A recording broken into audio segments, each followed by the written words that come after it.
안녕하세요. 저는 올해 58을 맞은 평범한 주부 윤정숙입니다. 오늘 제가 들려드릴 이야기는 정말이지 부끄럽고 창피해서 누구한테도 말 못했던 일인데요. 그래도 어딘가에는 털어놓고 싶어서 용기를 냅니다. 구독과 좋아요 부탁드려요. 제 이야기는 지난 4월 대학생인 막내 아들이 컴퓨터 사용법을 가르쳐 주던 그날부터 시작됐는데요. 아들이 화장실 간 사이 저는 혼자 배운 대로 이것저것 눌러봤어요. 그때 작은 광고창이 하나 떴는데 외로우신가요? 라는 글자가 보이더라고요. 저도 모르게 그 창을 누르자 화면이 확 바뀌면서 낯선 사이트로 넘어갔어요. 캄캄한 화면에 여러 개의 작은 창들이 떠 있었고 각 창마다 사람들이 보였는데 창을 끄려고 여기저기 눌렀지만 갑자기 한 창이 크게 떠올랐어요. 그리고 스피커에서 남자 목소리가 들렸는데 나긋나긋한 부드러우면서도 묵직한 중년 남성의 목소리였어요. 화면 속 남자는 얼굴이 보이지 않았고 어둠 속에서 어깨 윤곽만 어렴풋이 보였죠. 그가 말했어요. 처음이냐고 당황하지 말라고 외로운 사람들이 모여서 이야기하는 곳이라고요. 그리고 한마디를 더 했어요. 아가씨, 반갑습니다. 온몸에 전기가 흐르는 것 같았어요. 언제 마지막으로 누군가가 저를 아가씨라고 불렀는지 기억조차 나지 않는데 58살 아줌마한테 아가씨라니. 그날 밤 잠이 오지 않았는데 그 말이 자꾸 귓가에 맴돌았어요. 시어머니 모시고 남편 뒷바라지하고 애들 키우느라 살아온 지 30년 언제부터인가. 저는 여자가 아니라 엄마가 되었고 그저 집안 사람이 되어버렸죠. 남편은 저를 그냥 집에 있는 사람처럼 대했고 말도 줄었고 눈도 마주치지 않았어요. 제가 새로 머리를 했든 새 옷을 입었든 그는 한 번도 알아보지 못했는데 그런데 오늘 누군가 저를 아가씨라고 불렀어요. 다음 날 저는 그 사이트에 다시 접속했고 회원가입 창에서 닉네임을 밤하늘이라고 쳤어요. 나이를 입력하라고 해서 망설이다가 45라고 썼는데 58이라고 쓸 수가 없었거든요. 로그인하자마자 알림창이 떴는데 한강희 밤님이 대화를 신청했다고 해서 수락 버튼을 눌렀어요. 그는 기다렸다고 하면서 제 닉네임이 예쁘다고 했고 자신은 한강이라고 부르라고 했어요. 저는 1시간 넘게 그와 이야기를 나눴는데 날씨, 일상, 좋아하는 것들에 대해 이야기했죠. 남편과는 10년도 더 됐을 거예요. 이렇게 대화다운 대화를 나눈 게 말이에요. 한강은 제 말을 끝까지 들어줬어요. 그날 이후로 매일 밤 만났는데 남편이 잠들길 기다렸다가 조심스럽게 일어나서 제 방으로 가서 새벽 2시, 3시까지 대화했어요. 일주일이 지나자 한강의 목소리 톤이 달라졌는데 더 낮고 더 느려지면서 오늘 뭐 입었냐고 물었어요. 저는 제가 입고 있는 면 잠옷을 내려다봤지만 제 입에서는 다른 말이 나왔어요. 얇은 원피스 같은 거라고요. 거짓말이었지만 한강의 낮은 웃음소리가 들렸을 때 그 거짓말이 짜릿했어요. 2주째가 됐을 때 한강이 조심스럽게 물었는데 카메라를 켜볼 생각 없냐고 얼굴 말고 그냥 일부만 손이라든지 하면서요. 심장이 미친 듯이 뛰면서 화면이 바뀌었고 한강의 화면에 남자의 손이 보였는데 큰 손이었어요. 마디가 굵고 손등에 핏줄이 살짝 보이는 세월을 살아온 남자의 손이었죠. 저도 카메라를 켜서 제 손만 비추게 했는데 한강이 말했어요. 예쁜 손이라고 만져보고 싶다고요. 3주째가 됐을 때 우리는 이미 선을 많이 넘어 있었는데 매일 밤 카메라를 켜면서 처음엔 손만, 그 다음엔 팔, 어깨, 그리고 점점 더 많이 보여줬어요. 한강은 때때로 상의를 벗고 있었고 어둠 속에서 어렴풋이 보이는 남자의 가슴이 보였죠. 저도 용기를 내서 카메라에 비칠 때만 어깨끈을 내렸는데 쇄골이 드러나자 한강이 말했어요. 너무 아름답다고요. 한강의 손이 자기 가슴 위에 올라가서 천천히 쓰다듬었는데 마치 제 손인 것처럼 그의 목소리가 낮고 거칠어지면서 저라면 어떻게 만질 거냐고 물었어요. 제 손도 제 쇄골 위로 올라갔고 우리는 그날 밤 화면으로 서로를 보면서 각자 자신을 만졌어요. 한 달이 됐을 때 한강이 조심스럽게 제안했는데 실제로 만나보지 않겠냐고 하면서 한강의 목소리가 간절했어요. 커피 한 잔만 같은 공간에 있고 싶다고요. 만약 실망하면 어떡하냐고 물었더니 한강이 말했어요. 절대 실망 안 한다고요. 저는 고백했는데 생각보다 늙었다고 45살이 아니라고 하자. 한강이 조용히 웃으면서 자기도 55이 아니라 실은 65이라고 했어요. 저는 58이라고 말했죠. 그게 뭐가 중요해요? 중요한 건 우리가 서로를 원한다는 거죠. 호텔을 잡겠다고 해서 저는 대답했어요. 좋다고 다음 주 금요일 2시예요. 금요일이 왔고 저는 샤워를 하고 로션을 바르고 화장을 했는데 검은색 원피스를 골랐어요. 호텔에 도착하자 한강에게서 문자가 왔는데 12층 1205호 문 열어둘 테니 편하게 들어오라고 해서 저는 떨리는 손으로 문 손잡이를 잡고 천천히 돌렸어요. 문이 열렸죠. 방 안으로 들어가니 조명이 은은하게 켜져 있었고 창가에 남자가 서 있었는데 한강이었어요. 한강은 천천히 돌아섰고 65살의 남자였는데 희끗희끗한 머리에 주름진 얼굴이었지만 눈빛은 살아있었어요. 생각보다 훨씬 더 멋있었죠. 한참 동안 서로를 바라봤고 한강이 천천히 미소 지으면서 생각보다 훨씬 아름답다고 해서 눈물이 날 것 같았어요. 한강이 다가와서 제 앞에 서더니 손을 뻗어서 천천히 제 손을 잡았는데 따뜻했어요. 진짜였어요. 소파에 나란히 앉았고 한강이 제 얼굴에 손을 대려다가 멈추면서 만져도 되냐고 물었는데 저는 고개를 끄덕였어요.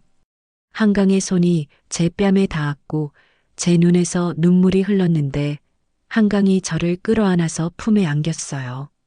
넓고 따뜻한 품이었죠. 저는 한강의 품에서 고개를 들어 올려다봤고 우리의 얼굴이 가까워졌어요. 저 아무것도 안 하고 싶지 않아요.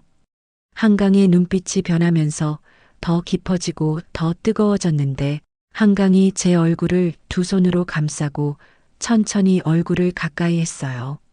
입술이 닿았는데 부드러운 키스였고 그 키스가 점점 깊어지면서 우리는 침대 쪽으로 걸어갔어요. 그날 오후 우리는 서로를 확인했는데 화면이 아니라 진짜로요. 58과 65의 몸이었지만 서로를 원했고 한참 후 모든 게 끝났을 때 우리는 침대에 나란히 누워 있었어요. 한강이 제 손을 잡고 있으면서 후회하지 않냐고 물었는데 저는 대답했어요. 전혀, 오히려 더 하고 싶다고요. 그날 저는 오후 6시까지 그 호텔방에 있었고 우리는 서로에게 더 사랑을 나누고 있었어요. 그리고 진짜 이야기를 나눴는데 한강은 정말 65이었고 회사에서 명예퇴직하고 아내를 암으로 보낸 후 혼자 살고 있었대요. 저도 제 이야기를 했는데 남편과는 이미 오래전에 끝났다고 외로웠다고요. 우리는 약속했어요. 매주 금요일 이 시간에 만나기로요. 그 후로 매주 금요일은 제 것이 됐는데 한 달이 지나자 4번의 금요일을 보냈지만 일주일에 한 번만으로는 부족해서 매일 밤 컴퓨터 앞에 앉아 한강을 만났어요. 카메라를 켜면서 이제는 얼굴도 보여줬고 서로를 보면서 서로를 만지는 상상을 하면서 각자 자신을 만졌죠. 매일 밤요. 낮에는 피곤했는데 잠을 제대로 못 자니까요. 하지만 멈출 수가 없었고 2달째가 됐을 때 이제 호텔 직원들도 저를 알아봤어요. 한강이 말했는데 우리 여행 가볼까? 1박 2일로 하면서요. 저는 남편에게 말했는데 다음 주에 고등학교 동창회가 1박으로 있다고 했더니 남편은 그러라고 했어요. 그 금요일 저는 작은 가방을 들고 집을 나왔고 한강이 예약한 곳은 제주도였는데 하룻밤을 함께 보냈어요. 아침에 한강의 품에 안겨 잠에서 깼는데 너무 행복했어요. 3달째가 됐을 때 12번의 금요일과 2번의 1박 2일 여행을 했는데 저는 점점 한강에게 빠져들었고 중독됐어요. 통장에서 돈이 자꾸 빠져나갔고 제 몸이 이상해지기 시작했는데 어지러웠고 살도 빠졌어요. 4달째가 됐을 때 한강이 처음으로 말했어요. 사랑해요. 제 눈에서 눈물이 흘렀고요. 저도 사랑해요. 58과 65의 사랑, 불륜인 줄 알면서도 우리는 사랑했어요. 5달째가 됐을 때 사건이 터졌는데 금요일 오후 평소처럼 호텔에 갔다가 저녁 5시쯤 호텔을 나왔어요. 집에 도착했을 때 딸의 차가 보여서 깜짝 놀랐고 집에 들어가니 거실에 딸이 앉아 있었고 남편도 있었어요. 엄마, 어디 갔다 와요? 딸이 차가운 목소리로 물었는데 친구 만나고 왔다고 대답했죠. 거짓말 마세요. 딸이 핸드폰을 꺼냈는데 제가 호텔에 들어가는 사진이었고요. 딸의 친구가 그 호텔에서 일했는데 매주 금요일 2시에 오는 중년 여자가 엄마 같다고 말했대요. 딸이 울먹이며 물었는데 남자가 누구냐고 하면서요. 남편은 아무 말도 하지 않고 그저 저를 빤히 쳐다볼 뿐이었어요. 저는 미안하다고만 말할 수 있었는데 인터넷에서 만났다고 말했어요. 엄마 미쳤어요? 모르는 남자를 인터넷에서 만나서 호텔에 가요? 딸이 소리쳤고 남편이 조용히 물었어요. 왜? 저는 미안하다는 말밖에 할 수 없었고 딸이 말했는데 그 남자 끊으라고 이제 그만하라고 했어요. 그날 밤 한강에게서 문자가 와 있었는데 오늘 어땠냐고 다음 주 금요일도 만날 거냐고 하면서요. 눈물이 났고 만나고 싶었지만 이제 어떻게 만나죠? 문자를 보냈는데 만나고 싶지만 들켰다고 딸이 안다고 했더니 한강에게서 답장이 왔어요. 괜찮다고 천천히 생각하라고 기다리겠다고요. 딸이 일주일 동안 저희 집에 있으면서 저를 감시했고 컴퓨터도 못 켰으며 한강에게 연락할 수 없었어요. 일주일 후 딸이 돌아갔는데 이혼은 안 하기로 했어요. 대신 저는 그 남자를 끊어야 한다고 해서 저는 고개를 끄덕이며 알았다고 했지만 거짓말이었어요. 딸이 간 그날 밤 저는 컴퓨터를 켰는데 일주일 만이었고 한강이 접속해 있었어요. 한강의 목소리가 들렸는데 걱정스러운 목소리였고 우리는 다시 만나기로 했어요. 더 조심하기로 하면서요. 그 다음 금요일 저는 다시 한강을 만났는데 새로운 호텔에서요. 일주일이 1년 같았어요. 2달이 지나면서 8번의 금요일을 조심하며 만났고 호텔도 매번 바꿨는데 그러던 어느 날 이상한 일이 생겼어요. 한강의 목소리가 달라졌는데 좀 더 젊어진 것 같았고요. 며칠 후 또 이상한 일이 있었는데 한강이 제가 말한 적 없는 일을 물었고 의심이 확신이 됐어요. 다음 날 한강에게 물었는데 영상 통화할 수 있냐고 했더니 한강이 거절했어요. 오늘은 좀 피곤하다고 하면서요. 처음이었는데요. 저는 물었어요. 당신 누구예요? 한강 씨 아니죠? 잠시 침묵이 흘렀고 그리고 목소리가 완전히 달라졌는데 젊은 남자의 목소리였어요. 역시 눈치챘네요. 누구냐고 한강 씨는 어디 있냐고 물었더니요. 한강? 그런 사람 처음부터 없었어요. 없었다고요? 무슨 소리냐고 저는 한강 씨를 만났다고 말했는데 그 사람 이름이 한강인지 아냐고 확인해 봤냐고 물었어요. 확인은 안 해봤는데요. 당신 사기꾼이냐고 물었고요. 뭘 원하냐고 물었더니요. 돈이죠. 5천만 원이면 될 것 같아요. 제게 그런 돈이 어디 있냐고 없다고 말했는데요. 없으면 만들어야죠. 아니면 정숙 씨 딸한테 연락할까요? 영상도 있어요.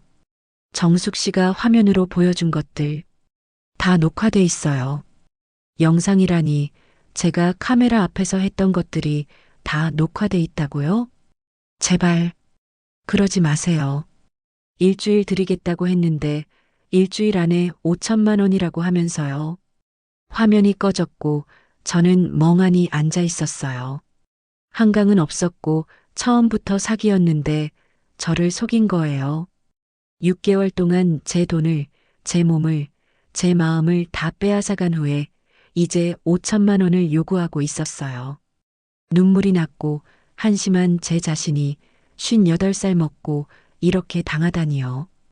그날 밤 저는 결심했는데 경찰에 신고하기로요. 다음 날 아침 저는 경찰서에 가서 떨리는 손으로 문을 열고 들어가서 인터넷에서 만난 남자한테 사기를 당했다고 말했어요. 경찰관이 고개를 끄덕이면서 전형적인 로맨스 스캠이라고 외로운 중년 여성을 노린 수법이라고 했는데요. 저는 전부 말해야 했어요.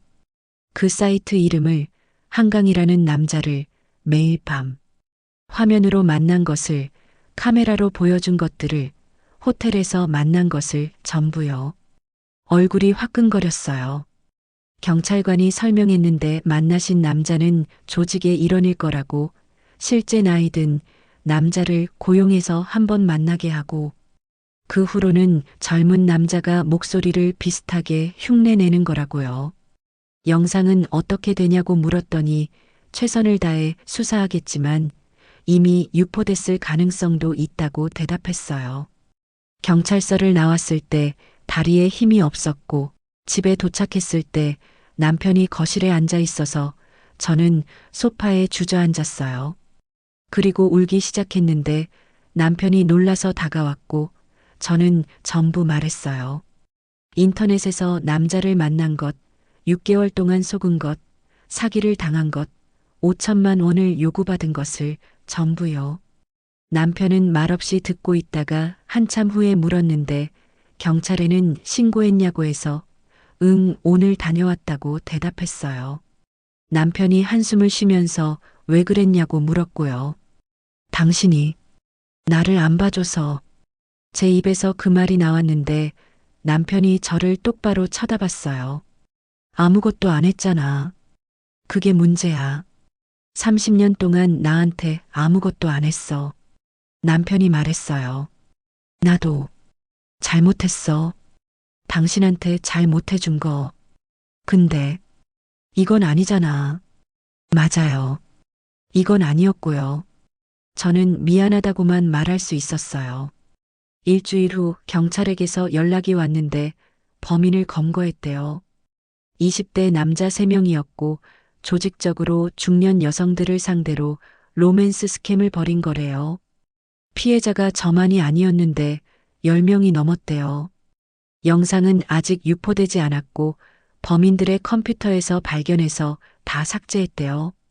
다행이었지만 돈은 돌아오지 않았어요. 딸에게도 말했는데 전부요. 딸은 울면서 화를 냈는데 어떻게 그렇게 바보 같을 수 있냐고 했어요. 맞아요. 저는 바보였어요. 석 달이 지났는데 집안 분위기는 여전히 무거웠고 남편은 저와 거의 말을 하지 않았어요. 저는 더 이상 컴퓨터를 켜지 않았고 매일 밤 켜지던 푸른 모니터 빛은 이제 사라졌으며 외로웠는데 전보다 더 외로웠어요. 어느 날 저녁 남편이 조심스럽게 말을 걸었어요. 저기, 내일 같이 산책할래? 깜짝 놀랐고 좋다고 대답했어요. 다음 날 우리는 함께 동네 공원을 걸었는데 어색했어요. 한참을 그냥 걷다가 남편이 입을 열었고요. 내가 잘못했어. 당신한테 관심이 없었던 거. 나도 잘못했어. 우리는 벤치에 앉았는데 한참 동안 아무 말도 하지 않았어요. 우리 다시 시작할 수 있을까? 남편이 조심스럽게 물었고요. 잘 모르겠어. 근데 노력은 해볼 수 있을 것 같아. 완전히 용서는 안 됐지만 우리는 30년을 함께 산 사람들이에요. 그날부터 우리는 조금씩 변했는데 남편은 제게 말을 걸기 시작했고 저도 남편에게 관심을 가지려고 노력했어요.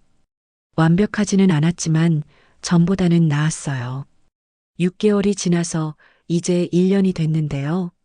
저는 가끔 그 시절을 생각하는데 부끄럽지만 가끔은 그립기도 해요.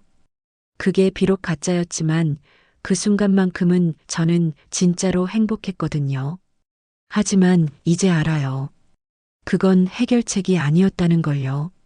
진짜 필요했던 건 가까운 곳에 있었는데 바로 옆에 있는 남편, 가족이었어요.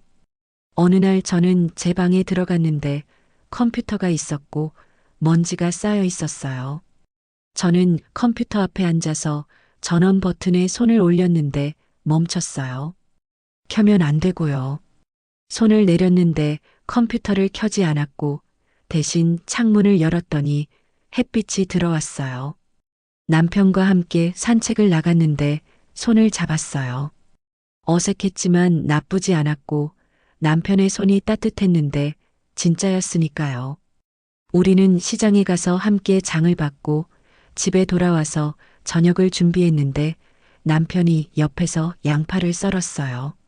서툴렀지만 노력하는 게 보였어요.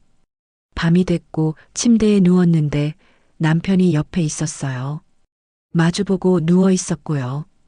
여보, 미안해. 나도 미안해.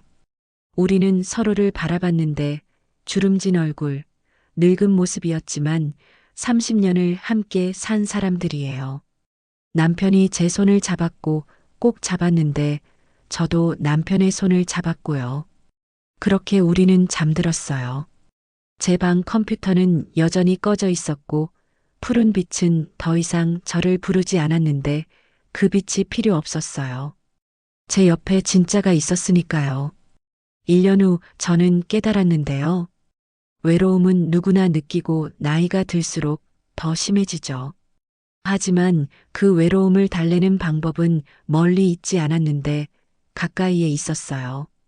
바로 옆에 있는 사람, 가족, 진짜 관계가 답이었고요.